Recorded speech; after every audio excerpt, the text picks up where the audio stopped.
From the point of view of the criminal expert, said Mr. Sherlock Holmes, London has become a singularly uninteresting city since the death of the late lamented Professor Moriarty. I can hardly think that you would find many decent citizens to agree with you, I answered. Well, well, I must not be selfish, said he with a smile as he pushed back his chair from the breakfast table. The community is certainly the gainer, and no one the loser save the poor out-of-work specialist, whose occupation has gone. With that man in the field, one's morning paper presented infinite possibilities.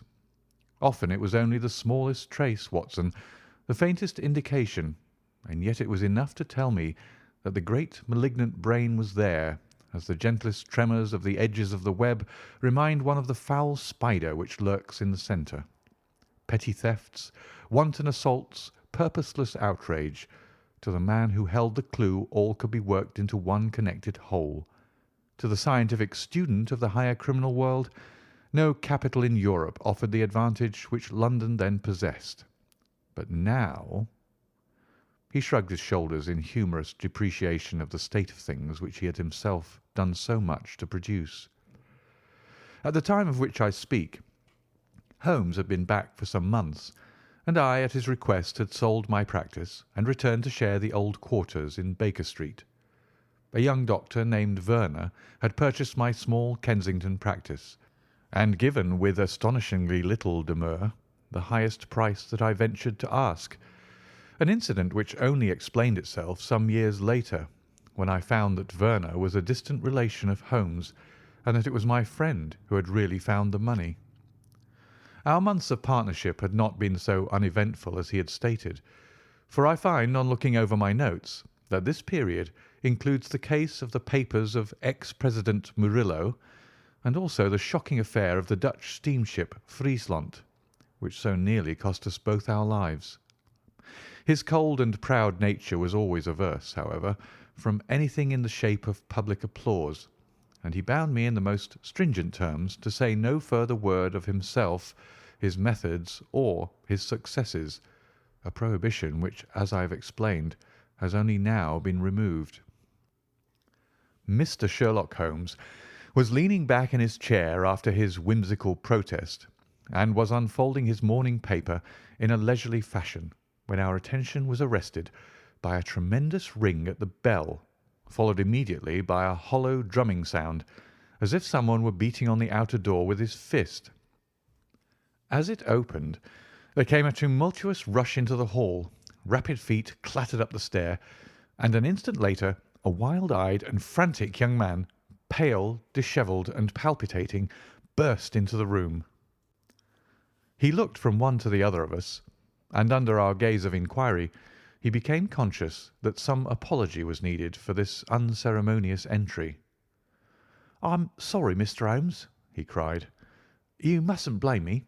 I'm nearly mad. Mr. Holmes, I am the unhappy John Hector Macfarlane." He made the announcement as if the name alone would explain both his visit and its manner, but I could see by my companion's unresponsive face that it meant no more to him than to me. "Have a cigarette, Mr. Macfarlane," said he, pushing his case across.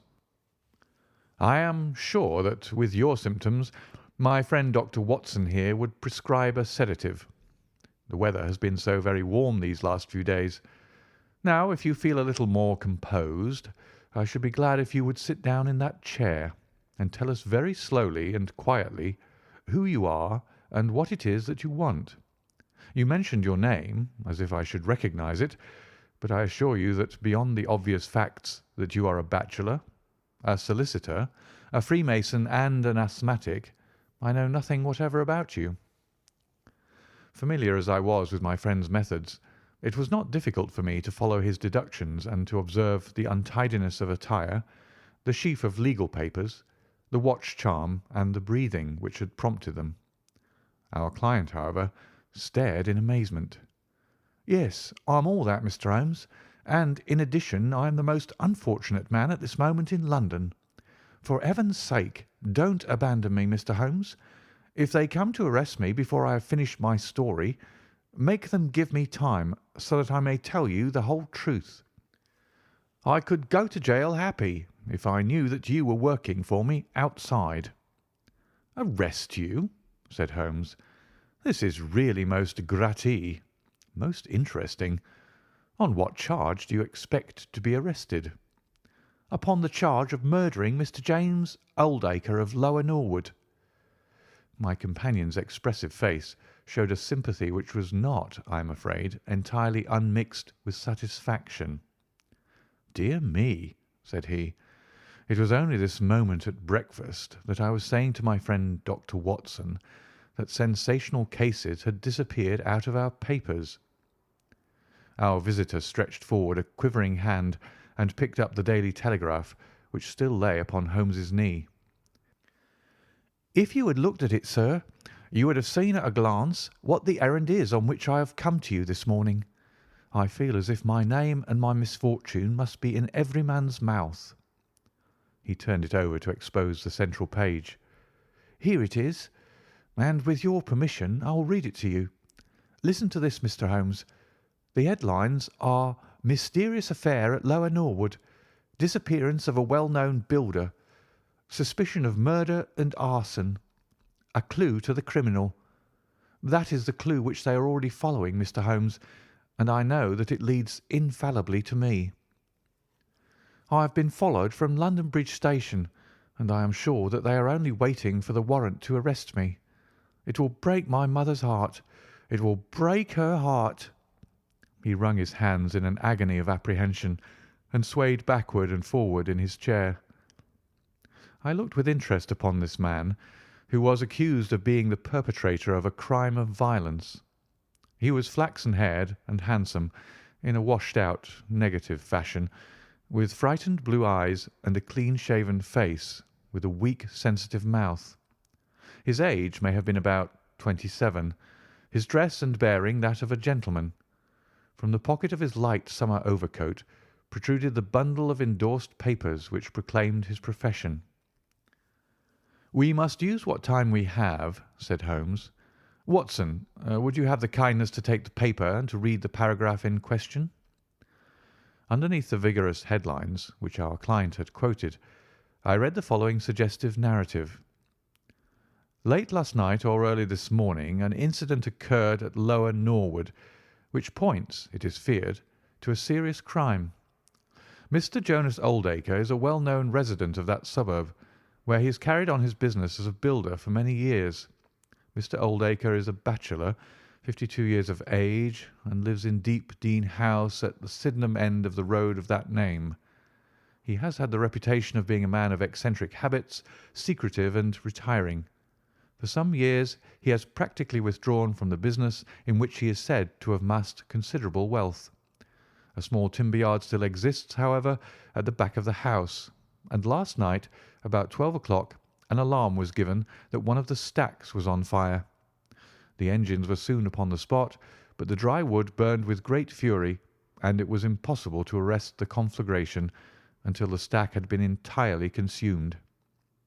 Up to this point the incident bore the appearance of an ordinary accident, but fresh indications seemed to point to serious crime. Surprise was expressed at the absence of the master of the establishment from the scene of the fire, and an inquiry followed which showed that he had disappeared from the house. An examination of his room revealed that the bed had not been slept in, that a safe which stood in it was open, that a number of important papers were scattered about the room, and finally that there were signs of a murderous struggle, slight traces of blood being found within the room, and an oaken walking-stick which also showed stains of blood upon the handle.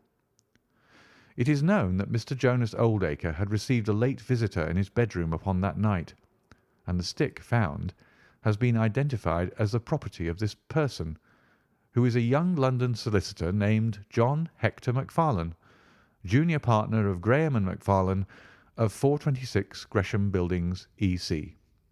The police believe that they have evidence in their possession which supplies a very convincing motive for the crime, and altogether it cannot be doubted that sensational developments will follow. Later. It is rumoured as we go to press that Mr. John Hector Macfarlane has actually been arrested on the charge of the murder of Mr. Jonas Oldacre. it is at least certain that a warrant has been issued. There have been further and sinister developments in the investigation at Norwood.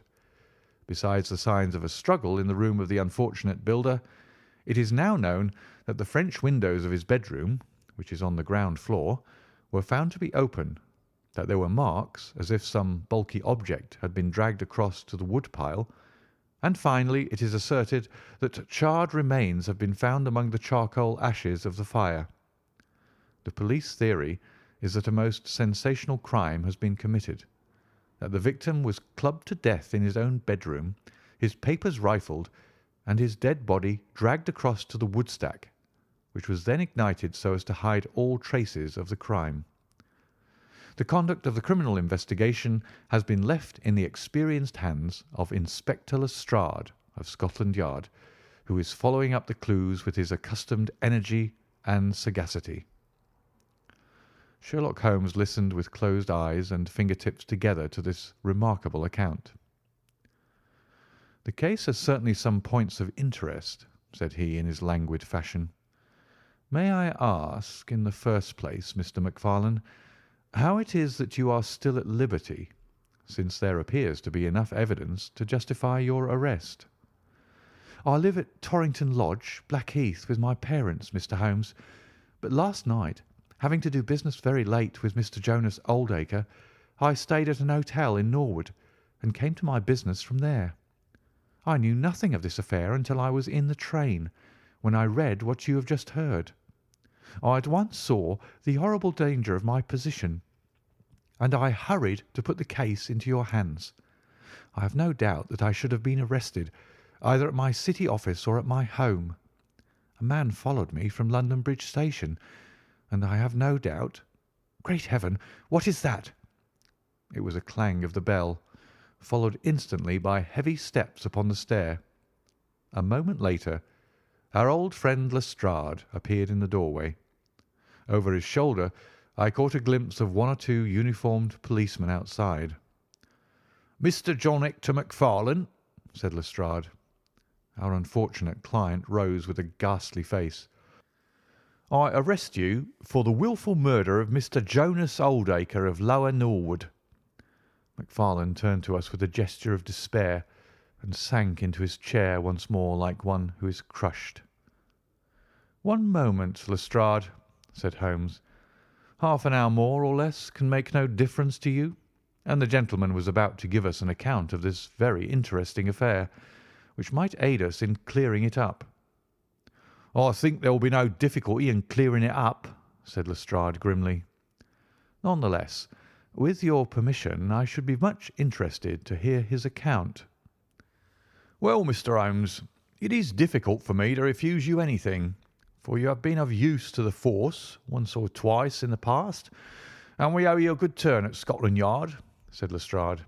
"At the same time, I must remain with my prisoner, and I am bound to warn him that anything he may say will appear in evidence against him."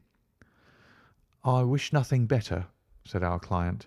"All I ask is that you should hear and recognise the absolute truth." Lestrade looked at his watch. "I'll give you half an hour," said he. "I must explain first," said Macfarlane, "that I knew nothing of Mr. Jonas Oldacre. His name was familiar to me, for many years ago my parents were acquainted with him, but they drifted apart. I was very much surprised, therefore, when yesterday, about 3 o'clock in the afternoon, he walked into my office in the city. But I was still more astonished when he told me the object of his visit. He had in his hand several sheets of a notebook covered with scribbled writing. Here they are, and he laid them on my table. "Here is my will," said he. "I want you, Mr. Macfarlane, to cast it into proper legal shape. I will sit here while you do so." I set myself to copy it, and you can imagine my astonishment when I found that, with some reservations, he had left all his property to me. He was a strange little ferret-like man with white eyelashes, and when I looked up at him I found his keen grey eyes fixed upon me with an amused expression. I could hardly believe my own as I read the terms of the will. But he explained that he was a bachelor with hardly any living relation, that he had known my parents in his youth, and that he had always heard of me as a very deserving young man, and was assured that his money would be in worthy hands. Of course, I could only stammer out my thanks. The will was duly finished, signed, and witnessed by my clerk. This is it on the blue paper, and these slips, as I've explained, are the rough draft.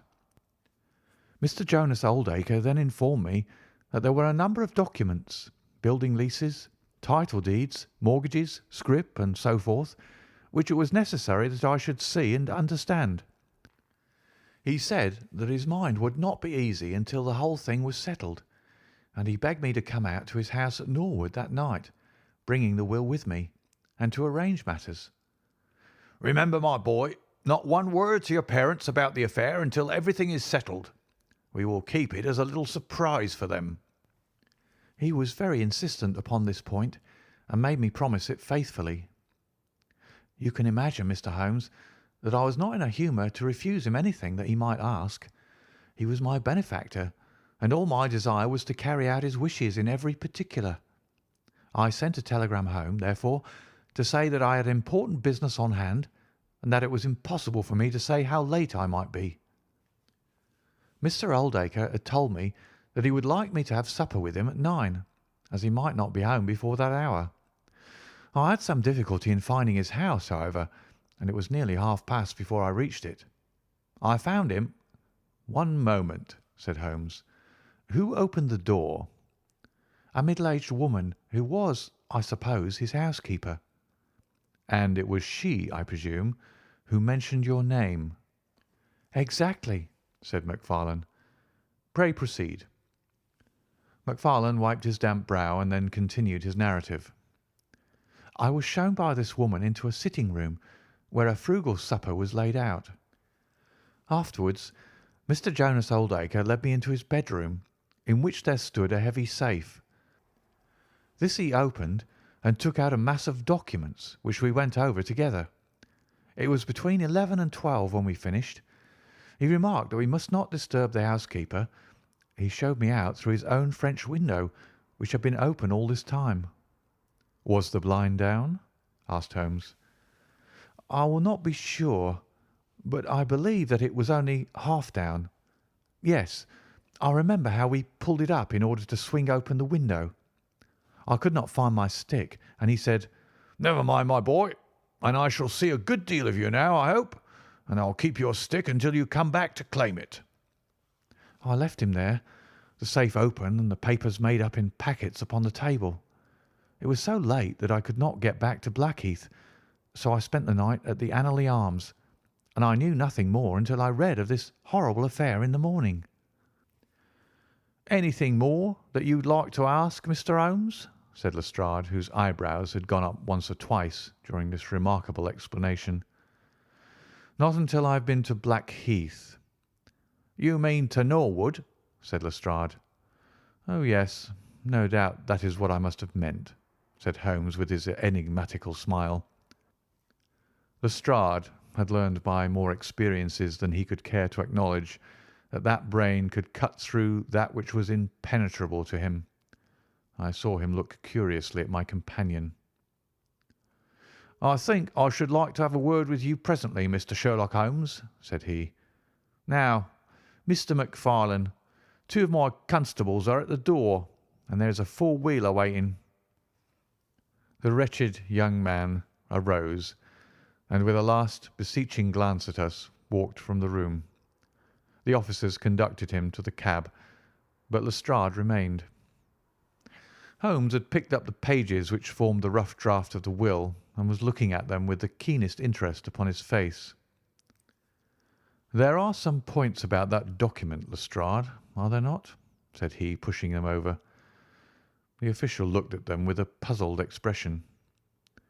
"I can read the first few lines, and these in the middle of the second page, and 1 or 2 at the end. Those are as clear as print," said he. "But the writing in between is very bad, and there are 3 places where I cannot read it at all." "What do you make of that?" said Holmes. "Well, what do you make of it?" "That it was written in a train. The good writing represents stations, the bad writing movement, and the very bad writing passing over points.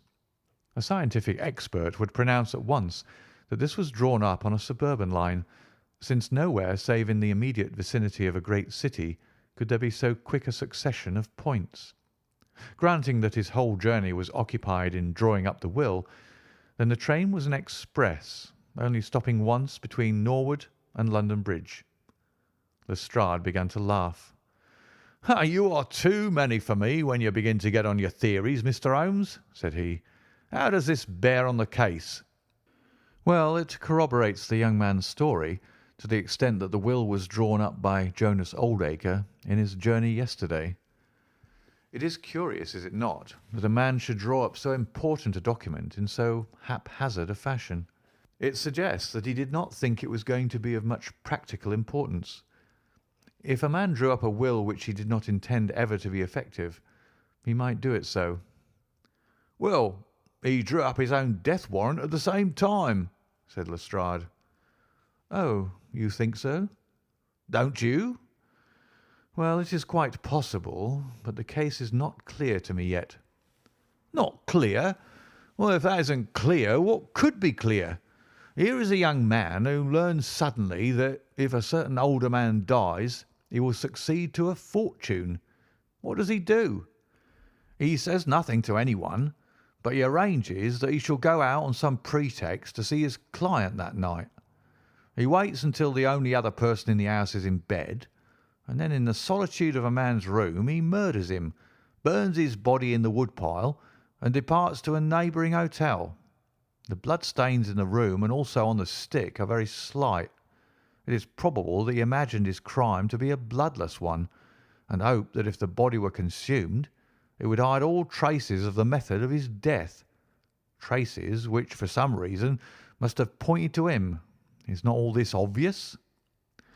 "It strikes me, my good Lestrade, as being just a trifle too obvious," said Holmes.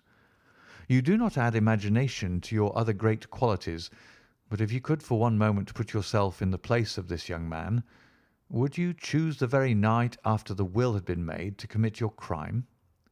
Would it not seem dangerous to you to make so very close a relation between the two incidents? Again, would you choose an occasion when you are known to be in the house, when a servant has let you in? And finally, would you take the great pains to conceal the body, and yet leave your own stick as a sign that you were the criminal? Confess, Lestrade, that all this is very unlikely." "As to the stick, Mr. Holmes, you know as well as I do that a criminal is often flurried and does such things which a cool man would avoid. He is very likely afraid to go back to the room. Give me another theory that would fit the facts." "I could very easily give you half a dozen," said Holmes. "Here, for example, is a very possible and even probable one. I make you a free present of it. The older man is showing documents which are of evident value. A passing tramp sees them through the window, the blind of which is only half down. Exit the solicitor, enter the tramp. He seizes a stick, which he observes there, kills Oldacre, and departs after burning the body." "Why should the tramp burn the body?" "For the matter of that, why should Macfarlane?" "To hide some evidence." "Possibly the tramp wanted to hide that any murder at all had been committed." "And why did the tramp take nothing?" "Because there were papers that he could not negotiate." Lestrade shook his head, though it seemed to me that his manner was less absolutely assured than before. "Well, Mr. Sherlock Holmes, you may look for your tramp, and while you are finding him we will hold on to our man. The future will show which is right. Just notice this point, Mr. Holmes, that so far as we know, none of the papers were removed, and that the prisoner is the one man in the world who had no reason for removing them, since he was heir at law, and would come into them in any case." My friend seemed struck by this remark. "I don't mean to deny that the evidence is in some ways very strongly in favour of your theory," said he. "I only wish to point out that there are other theories possible. As you say, the future will decide. Good morning.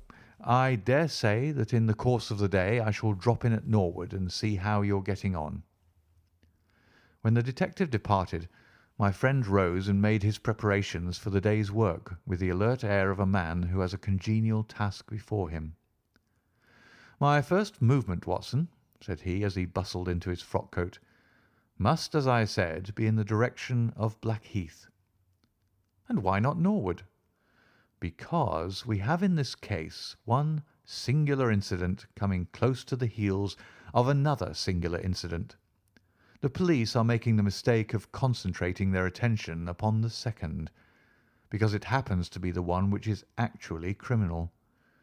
But it is evident to me that the logical way to approach the case is to begin by trying to throw some light upon the first incident, the curious will, so suddenly made and to so unexpected an heir. It may do something to simplify what followed. No, my dear fellow, I don't think you can help me. There is no prospect of danger, or I should not dream of stirring out without you.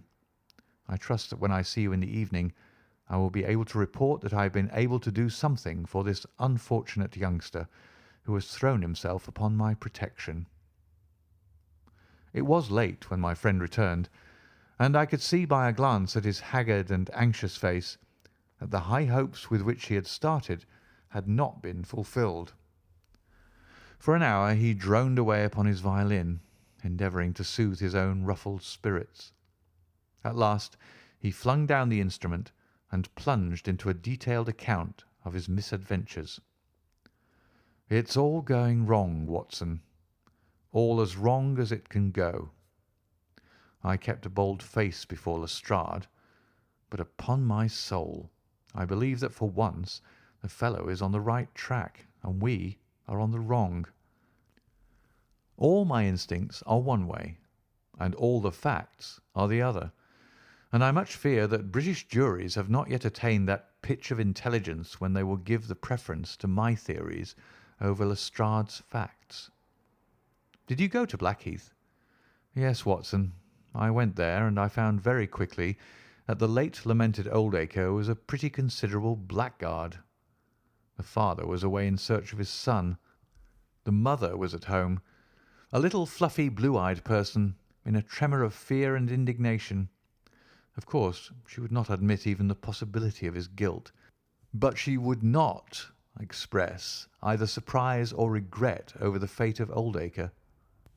On the contrary, she spoke of him with such bitterness that she was unconsciously considerably strengthening the case of the police, for of course if her son had heard her speak of the man in this fashion, it would predispose him towards hatred and violence.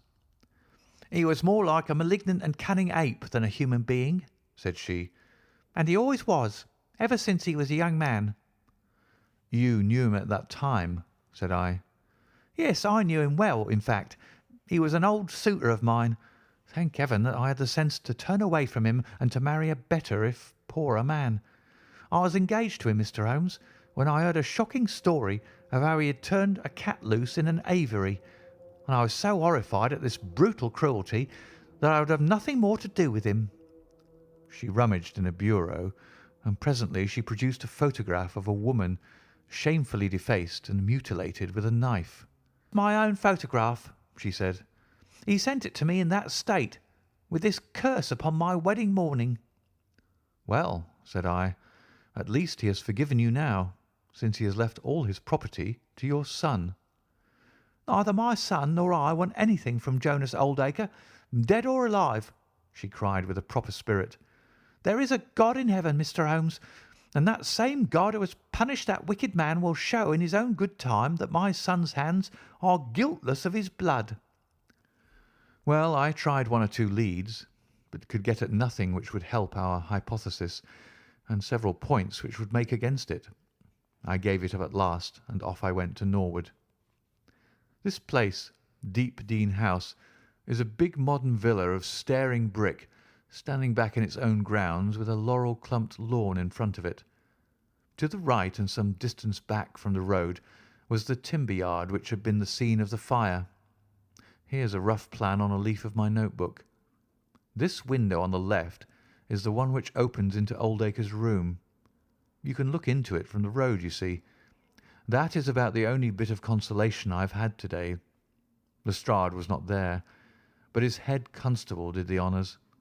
They had just found a great treasure trove. They had spent the morning raking among the ashes of the burned wood-pile, and besides the charred organic remains they had secured several discoloured metal discs. I examined them with care, and there was no doubt that they were trouser buttons. I even distinguished that one of them was marked with the name of Hyams, who was Oldacre's tailor. I then worked the lawn very carefully for signs and traces, but this drought has made everything as hard as iron. Nothing was to be seen, save that some body or bundle had been dragged through a low privet hedge, which is in a line with the wood-pile. All that, of course, fits in with the official theory. I crawled about the lawn with an August sun on my back, but I got up at the end of an hour, no wiser than before. Well, after this fiasco, I went into the bedroom and examined that also.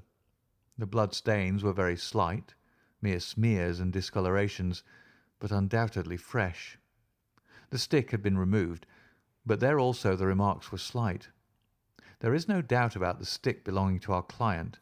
He admits it. Footmarks of both men could be made out on the carpet, but none of any third person, which again is a trick for the other side. They were piling up their score all the time, and we were at a standstill. Only one little gleam of hope did I get, and yet it amounted to nothing. I examined the contents of the safe, most of which had been taken out and left on the table. The papers had been made up into sealed envelopes, one or two of which had been opened by the police. They were not, so far as I could judge, of any great value, nor did the bank book show that Mr. Oldacre was in such very affluent circumstances. But it seemed to me that all the papers were not there. There were allusions to some deeds, possibly the more valuable, which I could not find. This, of course, if we could definitely prove it, would turn Lestrade's argument against himself, for who would steal a thing if he knew that he would shortly inherit it? Finally, having drawn every other cover and picked up no scent, I tried my luck with the housekeeper. Mrs. Lexington is her name, a little dark, silent person with suspicious and sidelong eyes. She could tell us something if she would, I'm convinced of it, but she was as close as wax. Yes, she had let Mr. MacFarlane in at 9:30.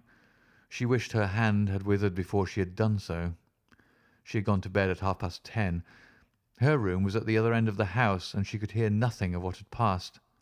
Mr. MacFarlane had left his hat and, to the best of her belief, his stick in the hall. She had been awakened by the alarm of fire. Her poor dear master had certainly been murdered. Had he any enemies? Well, every man had enemies, but Mr. Oldacre kept himself very much to himself, and only met people in the way of business. She had seen the buttons, and was sure that they belonged to the clothes which he had worn last night. The wood-pile was very dry, for it had not rained for a month. It burned like tinder, and by the time she reached the spot nothing could be seen but flames. She and all the firemen smelled the burned flesh from inside it. She knew nothing of the papers, nor of Mr. Oldacre's private affairs. So, my dear Watson, there's my report of a failure. And yet, he clenched his thin hands in a paroxysm of conviction, I know it's all wrong. I feel it in my bones. There is something that has not come out, and that housekeeper knows it. There was a sort of sulky defiance in her eyes, which only goes with guilty knowledge. However, there's no good talking any more about it, Watson, but unless some lucky chance comes our way, I fear that the Norwood disappearance case will not figure in that chronicle of our successes which I foresee that a patient public will sooner or later have to endure. Surely, said I, the man's appearance would go far with any jury. That is a dangerous argument, my dear Watson. You remember that terrible murderer, Bert Stevens, who wanted us to get him off in '87? Was there ever a more mild-mannered Sunday school young man? It is true. Unless we succeed in establishing an alternative theory, this man is lost. You can hardly find a flaw in the case which can now be presented against him, and all further investigation has served to strengthen it. By the way, there is one curious little point about those papers which may serve us as the starting point for an inquiry. On looking over the bank book, I found that the low state of the balance was principally due to large cheques which have been made out during the last year to Mr. Cornelius. I confess that I should be interested to know who this Mr. Cornelius may be with whom a retired builder has such very large transactions. Is it possible that he has had a hand in the affair? Cornelius might be a broker, but we have found no scrip to correspond with these large payments. Failing any other indication, my researches must now take the direction of an inquiry at the bank for the gentleman who has cashed these cheques. But I fear, my dear fellow, that our case will end ingloriously by Lestrade hanging our client, which will certainly be a triumph for Scotland Yard. I do not know how far Sherlock Holmes took any sleep that night, but when I came down to breakfast I found him pale and harassed, his bright eyes the brighter for the dark shadows round them. The carpet round his chair was littered with cigarette ends and with the early editions of the morning papers. An open telegram lay upon the table. "What do you think of this, Watson?" he asked, tossing it across. It was from Norwood and ran as follows: "Important fresh evidence to hand. Macfarlane's guilt definitely established. Advise you to abandon case. Lestrade." "This sounds serious," said I. "It is Lestrade's little cock-a-doodle of victory," Holmes answered, with a bitter smile. "And yet it may be premature to abandon the case.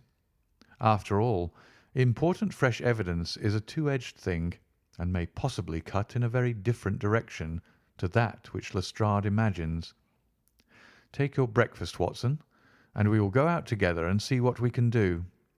I feel as if I shall need your company and your moral support to-day." My friend had no breakfast himself, for it was one of his peculiarities that in his more intense moments he would permit himself no food, and I have known him presume upon his iron strength until he has fainted from pure inanition. "At present I cannot spare energy and nerve force for digestion," he would say in answer to my medical remonstrances. I was not surprised, therefore, when this morning he left his untouched meal behind him and started with me for Norwood. A crowd of morbid sightseers were still gathered round Deepdene House, which was just such a suburban villa as I had pictured. Within the gates Lestrade met us, his face flushed with victory, his manner grossly triumphant. "Well, Mr. Holmes, have you proved us to be wrong yet? Have you found your tramp?" he cried. "I have formed no conclusion whatever," my companion answered. "But we formed ours yesterday, and now it proves to be correct. So you must acknowledge that we have been a little in front of you this time, Mr. Holmes." "You certainly have the air of something unusual having occurred," said Holmes. Lestrade laughed loudly. "Ha!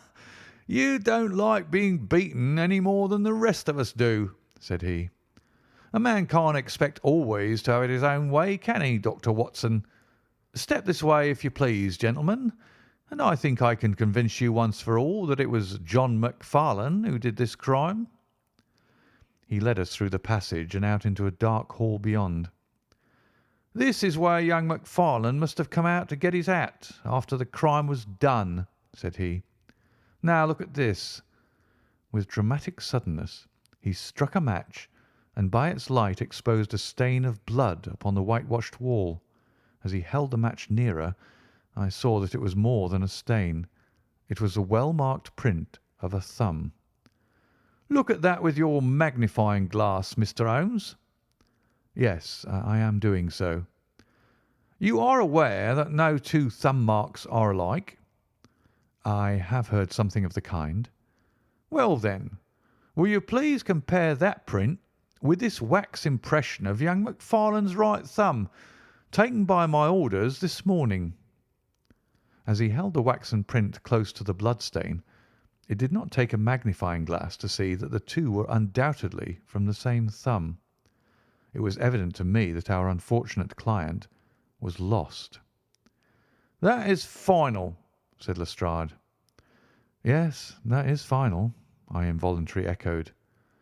"It is final," said Holmes. Something in his tone caught my ear, and I turned to look at him. An extraordinary change had come over his face. It was writhing with inward merriment. His two eyes were shining like stars. It seemed to me that he was making desperate efforts to restrain a convulsive attack of laughter. "Dear me, dear me," he said at last. "Well now, who would have thought it? And how deceptive appearances may be, to be sure. Such a nice young man to look at. It is a lesson to us not to trust our own judgment, is it not, Lestrade?" "Yes, some of us are a little too much inclined to be cockasure, Mr. Holmes," said Lestrade. The man's insolence was maddening, but we could not resent it. What a providential thing that this young man should press his right thumb against the wall in taking his hat from the peg. Such a very natural action, too, if you come to think of it. Holmes was outwardly calm, but his whole body gave a wriggle of suppressed excitement as he spoke. "By the way, Lestrade, who made this remarkable discovery?" "It was the housekeeper, Mrs. Lexington, who drew the night constable's attention to it." "Where was the night constable?" "He remained on guard in the bedroom where the crime was committed, so as to see that nothing was touched." "But why didn't the police see this mark yesterday?" "Well, we had no particular reason to make a careful examination of the hall. Besides, it's not in a very prominent place, as you see." "No, no, of course not. I suppose there is no doubt that the mark was there yesterday." Lestrade looked at Holmes as if he thought he was going out of his mind. I confess that I was myself surprised, both at his hilarious manner and at his rather wild observation. "I don't know whether you think that Macfarlane came out of jail in the dead of the night in order to strengthen the evidence against himself," said Lestrade. "I leave it to any expert in the world whether that is not the mark of his thumb." "It is unquestionably the mark of his thumb." "There, that's enough," said Lestrade. "I am a practical man, Mr. Holmes, and when I have got my evidence I come to my conclusions. If you have anything to say, you'll find me writing my report in my sitting-room." Holmes had recovered his equanimity, though I still seemed to detect gleams of amusement in his expression. "Dear me, this is a very sad development, Watson, is it not?" said he. "And yet there are singular points about it which hold out some hopes for our client." "I am delighted to hear it," said I heartily. "I was afraid it was all up with him." "I would hardly go so far as to say that, my dear Watson. The fact is that there is one really serious flaw in this evidence to which our friend attaches so much importance." "Indeed, Holmes, what is it?" "Only this, that I know that that mark was not there when I examined the hall yesterday. And now, Watson, let us have a little stroll round in the sunshine." With a confused brain, but with a heart into which some warmth of hope was returning, I accompanied my friend in a walk round the garden. Holmes took each face of the house in turn and examined it with great interest. He then led the way inside and went over the whole building from basement to attic. Most of the rooms were unfurnished, but none the less Holmes inspected them all minutely. Finally, on the top corridor which ran outside 3 untenanted bedrooms, he again was seized with a spasm of merriment. "There are really some very unique features about this case, Watson," said he. "I think it is time now that we took our friend Lestrade into our confidence. He has had his little smile at our expense, and perhaps we may do as much by him if my reading of this problem proves to be correct. Yes, yes, I think I see how we should approach it." The Scotland Yard inspector was still writing in the parlour when Holmes interrupted him. I understand that you were writing a report of this case, said he. So I am. Don't you think it might be a little premature? I can't help thinking that your evidence is not complete. Lestrade knew my friend too well to disregard his words. He laid down his pen and looked curiously at him. What do you mean, Mr. Holmes? Only that there is an important witness whom you have not seen. Can you produce him? I think I can. Then do so. I will do my best. How many constables have you? There are 3 within call. Excellent, said Holmes.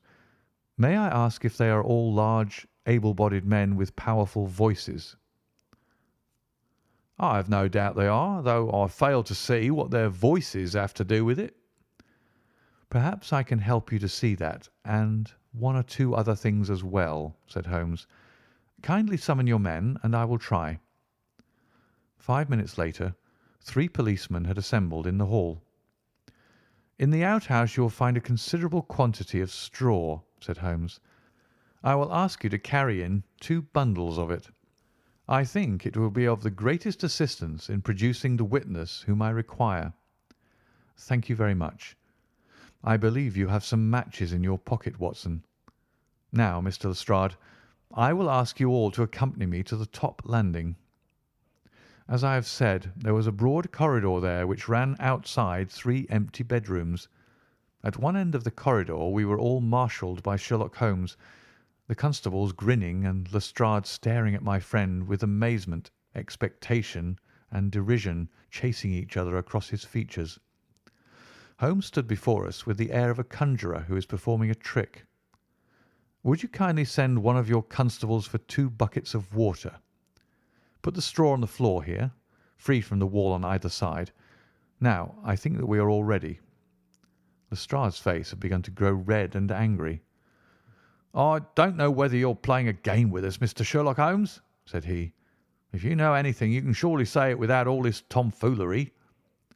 I assure you, my good Lestrade, that I have an excellent reason for everything that I do. You may possibly remember that you chaffed me a little some hours ago when the sun seemed on your side of the hedge, so you must not grudge me a little pomp and ceremony now. Might I ask you, Watson, to open that window and then to put a match to the edge of the straw? I did so, and driven by the draught, a coil of grey smoke swirled down the corridor, while the dry straw crackled and flamed. Now we must see if we can find this witness for you, Lestrade. Might I ask you all to join in the cry of "Fire"? Now then, 1, 2, 3, fire! We all yelled. Thank you. I will trouble you once again. Fire! Just once more, gentlemen, and all together. Fire! The shout must have rung over Norwood. It had hardly died away when an amazing thing happened. A door suddenly flew open out of what appeared to be solid wall at the end of the corridor, and a little wizened man darted out of it like a rabbit out of its burrow. Capital, said Holmes calmly. Watson, a bucket of water over the straw. That will do. Lestrade, allow me to present you with your principal missing witness, Mr. Jonas Oldacre. The detective stared at the newcomer with blank amazement. The latter was blinking in the bright light of the corridor and peering at us and at the smouldering fire. It was an odious face, crafty, vicious, malignant, with shifty light grey eyes and white lashes.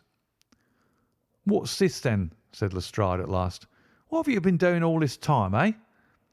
Oldacre gave an uneasy laugh, shrinking back from the furious red face of the angry detective. "I have done no harm." "No harm? You've done your best to get an innocent man hanged. If it wasn't for this gentleman here, I'm not sure that you would not have succeeded." The wretched creature began to whimper. "I'm sure, sir, it was only my practical joke." "Oh, a joke, was it? You won't find the laugh on your side, I promise you. Take him down and keep him in the sitting room until I come. Mr. Holmes," he continued when they had gone, "I could not speak before the constables, But I don't mind saying, in the presence of Dr. Watson, that this is the brightest thing that you have done yet, though it is a mystery to me how you did it. You have saved an innocent man's life, and you have prevented a very grave scandal, which would have ruined my reputation in the force." Holmes smiled and clapped Lestrade upon the shoulder. "Instead of being ruined, my good sir, you will find that your reputation has been enormously enhanced. Just make a few alterations in that report which you were writing, and they will understand how hard it is to throw dust in the eyes of Inspector Lestrade." "And you don't want your name to appear?" "Not at all. The work is its own reward. Perhaps I shall get the credit also at some distant day, when I permit my zealous historian to lay out his foolscap once more. Eh, Watson? Well, now, let us see where this rat has been lurking." A lath and plaster partition had been run across the passage 6 feet from the end, with a door cunningly concealed in it. It was lit within by slits under the eaves. A few articles of furniture and a supply of food and water were within, together with a number of books and papers. "There's the advantage of being a builder," said Holmes as we came out. He was able to fix up his own little hiding place without any confederate, save of course that precious housekeeper of his, whom I should lose no time in adding to your bag, Lestrade. "I'll take your advice. But how did you know of this place, Mr. Holmes?" I made up my mind that the fellow was in hiding in the house. When I paced one corridor and found it 6 feet shorter than the corresponding one below, it was pretty clear where he was. I thought he had not the nerve to lie quiet before an alarm of fire. We could, of course, have gone in and taken him, but it amused me to make him reveal himself. Besides, I owed you a little mystification, Lestrade, for your chaff in the morning. "Well, sir, you certainly got equal with me on that. But how in the world did you know that he was in the house at all?" "The thumb mark, Lestrade. You said it was final, and so it was, in a very different sense. I knew it had not been there the day before.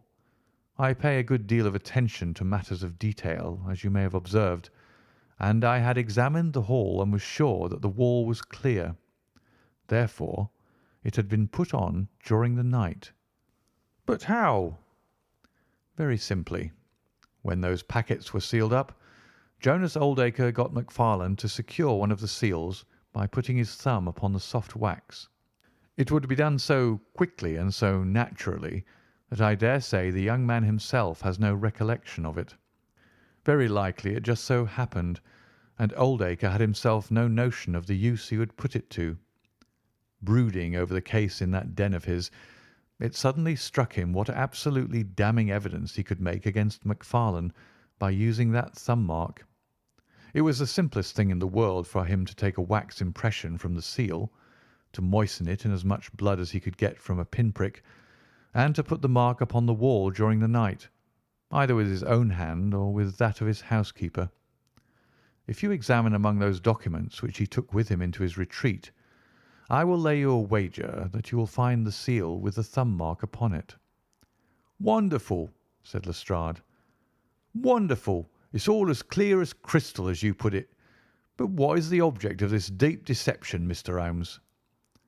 It was amusing to me to see how the detective's overbearing manner had changed suddenly to that of a child asking questions of its teacher. "Well, I don't think that it is very hard to explain. A very deep, malicious, vindictive person is the gentleman who is now waiting us downstairs. You know that he was once refused by MacFarlane's mother." "You don't? I told you that you should go to Blackheath first and Norwood afterwards. Well, this injury, as he would consider it, has rankled in his wicked, scheming brain, and all his life he has longed for vengeance, but never seen his chance.